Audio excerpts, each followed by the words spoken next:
Coucou tout le monde, ça fait longtemps qu'on n'a pas fait un petit face cam sur cette chaîne. Quand je dis que ça fait longtemps, en fait, ça fait même très longtemps. Du coup, voici ce qui s'est passé pour nous ces derniers mois. On est parti à La Réunion, on est parti à Budapest, on a déménagé nos bureaux, on a géré une équipe avec un alternant et un stagiaire. On a sorti un docu sur la Tanzanie, on a dû dire au revoir à Denise. En gros, on a beaucoup bossé pour avoir l'esprit tranquille pendant quelques semaines. À notre tour, on a sorti un docu sur le marathon Café Jérôme et fiouf, on en est là. Aujourd'hui, on se retrouve pour l'installation du décor de Noël dans notre nouveau studio. C'est parti. Ça fait plaisir, c'est tellement bientôt Noël.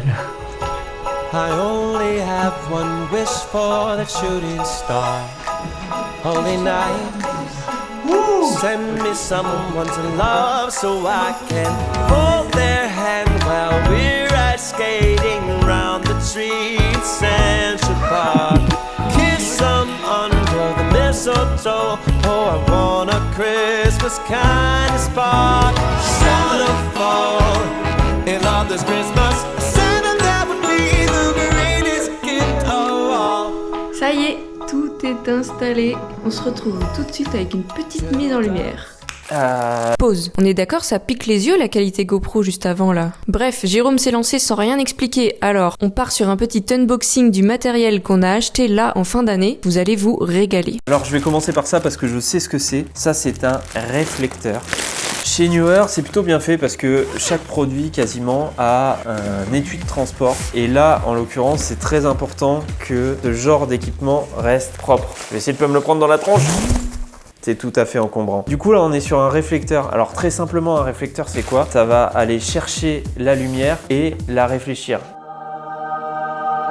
Le but, c'est d'aller chercher de l'éclairage, en général qui vient soit d'un éclairage qu'on a posé et qu'on va rediriger pour avoir une lumière de manière indirecte ou de manière directe diffusée. L'avantage de ce réflecteur-là, et pourquoi on a choisi celui-là, c'est qu'on va avoir plusieurs possibilités. Là, par exemple, il est réglé en couleur argentée, c'est pour de la lumière du jour. On va avoir un diffuseur à l'intérieur, et si on retourne la housse, comment je vais vous montrer ça? Si on retourne la housse, on a du doré. Donc en fait, ça va réchauffer la lumière qui arrive. Donc là, on était sur de la lumière passive. C'est-à-dire qu'on va utiliser une lumière déjà existante et on va la rediriger, quitte à utiliser un point d'éclairage 2 fois.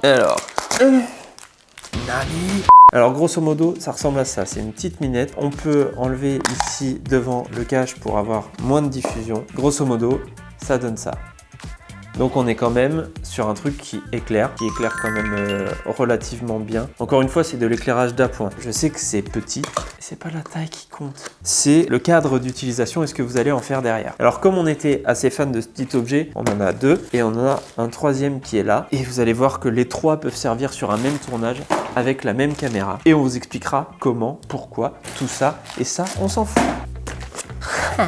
Touc, touc, touc, touc, touc. Ce truc-là, ce déport de bras de pied, ça va nous permettre de poser ça sur un pied et au lieu d'avoir un seul élément sur notre trépied, d'en avoir 2. Ça veut dire qu'on peut avoir 2 caméras, une caméra et une lumière. Je pense que ça va nous servir beaucoup. Et là, on arrive sur les 2 choses qui me hype le plus. Oh, attendez, on a un petit truc là. C'est quoi? Encore des batteries.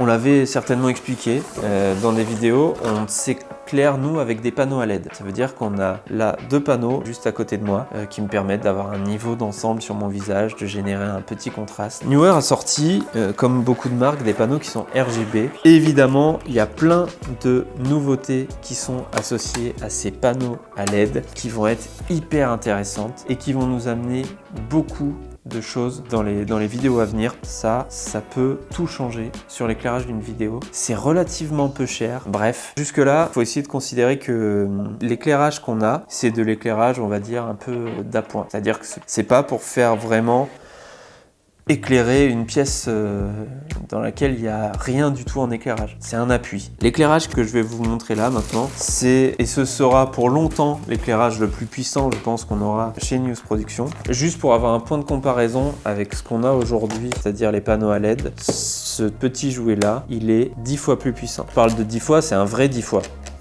C'est-à-dire que l'éclairage à 1 mètre, au lieu d'être à 1500 lumens, on est autour de 15 000. Je vais juste vous montrer la petite bête parce qu'on est quand même sur un unboxing. Ça, on a une LED. une LED qui est capable de nous donner 15 000 lumens à 1 mètre. En fait, une composition de LED dichroïque. Quasi tout l'espace est pris par le radiateur autour de la LED, donc c'est un truc qui va chauffer beaucoup. Le décor de Noël qu'on a là, il va être éclairé grâce en majeure partie à ça, en sachant que on risque de l'utiliser peut-être entre 1 et 10% de sa puissance. Parce que sinon, tout l'éclairage que vous avez autour, là, toutes les petites loupiottes qui sont à l'intérieur du décor, elles vont disparaître tellement ça, c'est puissant. Et c'est évidemment pas ce qu'on veut, puisqu'on veut conserver cette ambiance de Noël et toutes ces petites lumières partout autour. Et il me reste plus qu'une chose à faire en ce qui me concerne, c'est laisser la place à Amandine, parce que elle va vous présenter toutes les nouveautés images. Et yo tout le monde, j'espère que ça va. Je fais comme si c'était le début de la vidéo alors que Pas du tout. c'est tout frais, tout juste récupéré de la poste. Je sais pas trop ce que vous voyez à l'intérieur exactement. Les petites batteries, c'est un indice sur le boîtier qu'il y a dedans. Les petites cartes, c'est un indice sur le boîtier qu'il y a dedans.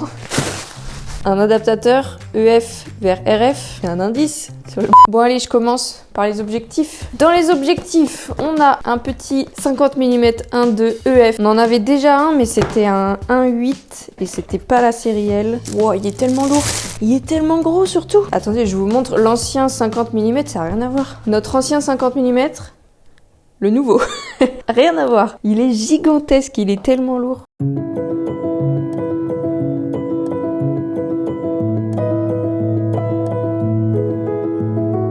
Petites pochettes. Ils mettent toujours des petites pochettes, mais j'aimerais bien savoir quels sont les photographes qui utilisent ces pochettes-là. Ensuite, on a RF 2468 2.8.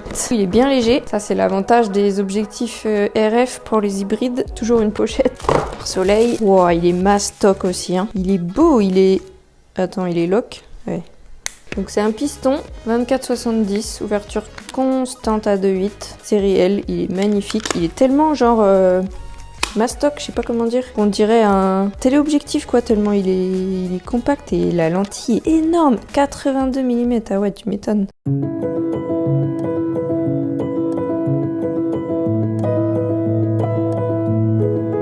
Donc ça, ce sera notre objectif principal du nouveau boîtier qui est juste là. D'ailleurs, vous pouvez lancer les paris dès maintenant en commentaire. C'est un hybride, je suppose que vous avez compris, mais est-ce que c'est un R5? Est-ce que c'est un R6? Est-ce que c'est un R3? Un second objectif, RF 70-200, ouverture à 4 constants. Donc ça, ce sera le téléobjectif qui ira avec le nouveau boîtier. Et bah, vous savez quoi? C'est l'inverse du 24-70. Il paraît minuscule pour un téléobjectif. Attendez, mais je crois qu'il est vraiment plus petit que le 24-70. Comment c'est possible? Et ouais, il est plus petit. Je m'attendais tellement pas à ça.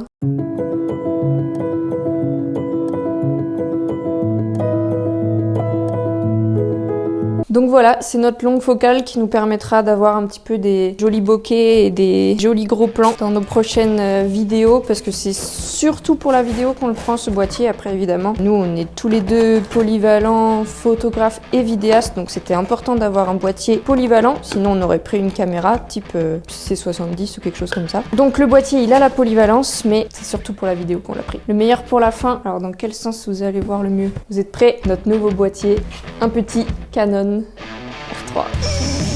Tellement heureuse de l'avoir celui-là. On l'avait déjà testé à une séance de test à Bordeaux avec Canon. Donc on sait déjà un peu comment il est en vrai. Alors ça je vous le dis, ça va me changer la vie pour quand je me filme comme ça, parce que le 1DX il a pas d'écran inclinable, donc c'est l'enfer pour se filmer soi-même. Le grip dans les deux sens comme le 1DX, ça fait trop plaisir.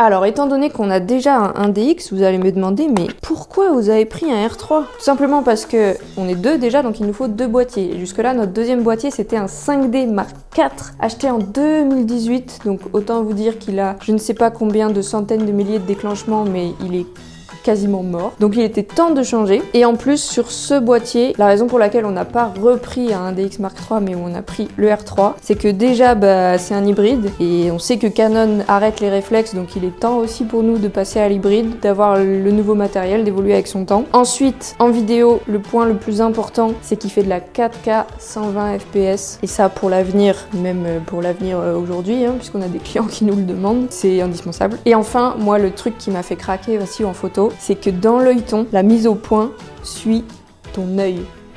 C'est pas un truc de ouf ça. Genre tu regardes un objet, ça fait la mise au point dessus. Donc voilà, trop heureux d'avoir ce petit R3 et puis hâte de le tester dans une prochaine vidéo.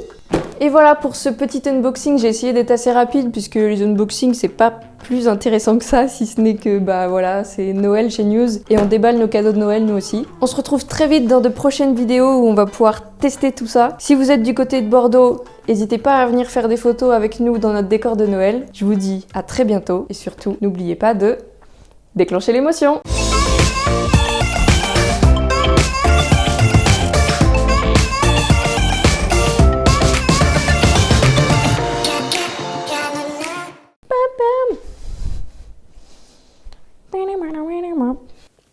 J'ai foutu un sbeul